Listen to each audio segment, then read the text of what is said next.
ஜெயலலிதா உயிரிழந்த நிலையில்தான் அப்பல்லோ மருத்துவமனைக்கு கொண்டு வரப்பட்டார் என்று அப்பல்லோ பெண் மருத்துவர் அதிர்ச்சி தகவலை வெளியிட்டுள்ளார்.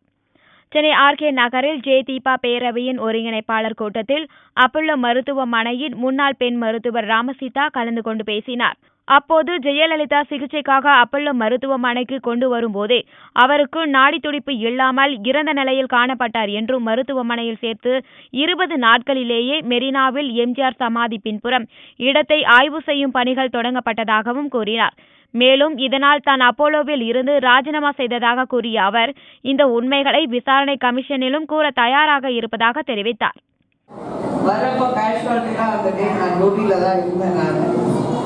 நானும் செக் பண்ணேன்.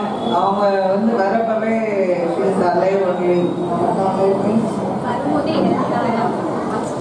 இறந்துதான் வந்தாங்க.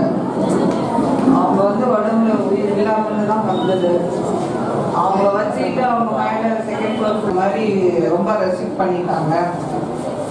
அதுக்கப்புறம் அவங்க இது பண்ணி எப்படி ப்ரிசர்வ் பண்ணுவோம். அவர் வந்தாரு, இந்த ஸ்டேட்ஸ்ல இருந்து அவங்க வந்தாங்க. அந்த ஹோல்ஸ் போட்டது கூட அதனாலதான், அந்த ப்ரிசர்வேஷன் பண்றதுக்காக தான் அந்த ஹோல்ஸ் போட்டாங்க.